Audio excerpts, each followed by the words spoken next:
Olá, pessoal. Eu sou o professor Álvaro Guimarães de Oliveira e vou falar um pouco aqui de orçamento, porque a gente vê que o orçamento aqui é uma confusão total, né? Quando entram os interesses políticos, e o problema, para mim, também está na condução do orçamento pelos economistas, porque o orçamento, na realidade, é uma equação contábil.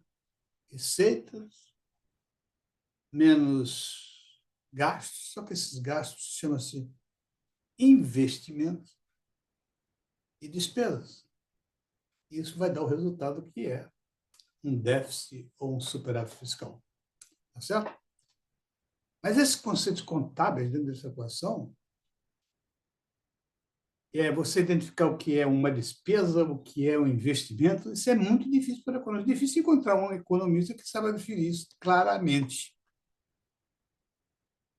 Eu estou dizendo isso porque eu sou professor de contabilidade. Eu sou economista, mas sou professor de contabilidade, vivo na área contábil, diretor financeiro de empresas, diretor de controladoria, e sei muitos anos da minha vivência, mais de 50 anos vivendo em cima disso, sei que os economistas têm uma dificuldade enorme.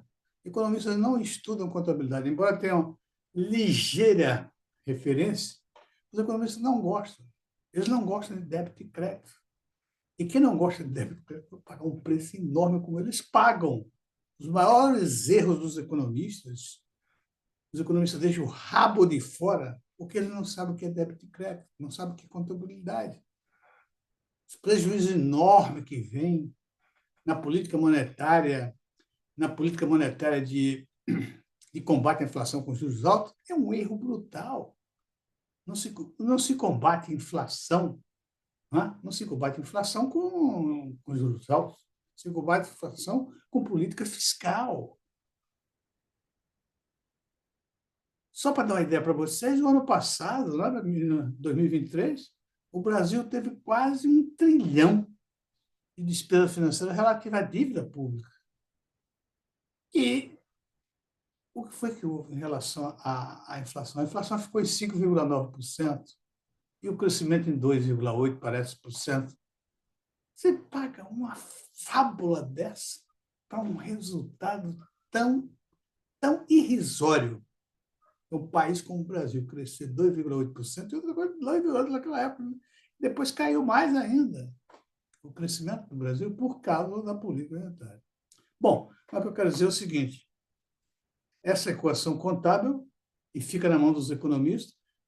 Claro que o político está ali, cada um querendo puxar brasa para sua sardinha, por isso dá muita confusão também. Mas se tivesse pessoas que tivessem um nível maior de conhecimento sobre essa peça contábil que se chama orçamento, eu acho que a situação seria outra. E outra coisa também, não sabe os objetivos, porque quem luta para orçamento de déficit zero confessa que não sabe nada do que está fazendo. O orçamento não é para isso. O orçamento, meus amigos, você pega o orçamento, olha a primeira vez, faz o orçamento de um ano, por exemplo, o país, ou a empresa.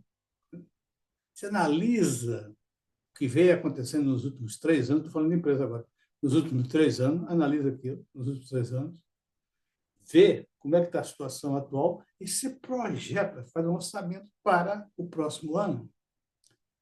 E o que você vai fazer? Você vai estudar os lados fortes e fracos da empresa. E faz um orçamento imediatamente com as coisas que estão ali na tua mão. Aí chegam a um lucro ou prejuízo e você diz, olha, isso não me interessa. Não me interessa, eu quero um lucro maior do que 5%, por exemplo. 5% do valor do patrimônio líquido anterior. E aí você começa a operar o orçamento, trabalhar no orçamento, colocando as ideias. Primeiro você vai ver o que é que você tem, o lado fraco da sua empresa. Você procura melhorar esse lado fraco da sua empresa. Fazendo isso, você vai criando estratégias para um melhor crescimento, para um melhor resultado positivo. É isso que você faz no orçamento. O orçamento não tem sentido um orçamento zero. Eu vou contar até um caso que aconteceu comigo. Quando eu vim dos Estados Unidos, estava estudando nos Estados Unidos, e eu voltei, eu acho que foi em novembro de 79, um negócio desse. E logo eu fui trabalhar na Sharing. E lá na Sharing eu trabalhei no departamento de orçamento. O chefe era um mexicano. E esse mexicano, nós fomos para uma reunião com, com o Meister. O Meister era um alemão que era o diretor-geral da Sharing aqui no Brasil e na América Latina. Porque aqui no Brasil, a América Latina toda era ligada à filial daqui do Brasil. Então, nós tínhamos 17 empresas sul-americanas e mais a daqui, 18 empresas que a gente fazia o orçamento. Então, fizemos o orçamento e fomos para a reunião com o Meister. Final de ano, dezembro, por ali, ou início de janeiro, alguma coisa assim. Aí chegamos na reunião, o Meister abriu a reunião, falou, deu a palavra ao mexicano para ele dizer, para ele falar sobre o orçamento. Ele foi falar para o orçamento e, no fim, estava lá. O previsto era um prejuízo igual a 5% das receitas. Mas o Meister ficou louco. Você vem cá, você está querendo voltar para o México agora? Você está querendo desempregar a gente? Como é que você me faz um orçamento que diz que no ano seguinte nós vamos chegar a um prejuízo de 5%? É melhor fechar a empresa agora. Por que eu vou trabalhar um ano para perder 5%? É esse que é o grande objetivo do orçamento. O orçamento, você tem que equilibrar ali os valores, etc., para, inclusive, se você botar um lucro muito alto, as pessoas ficam desinteressadas, porque sabem que não vai acontecer. Se você botar muito baixo, as pessoas também ficam desinteressadas, porque qualquer coisa você vai atingir.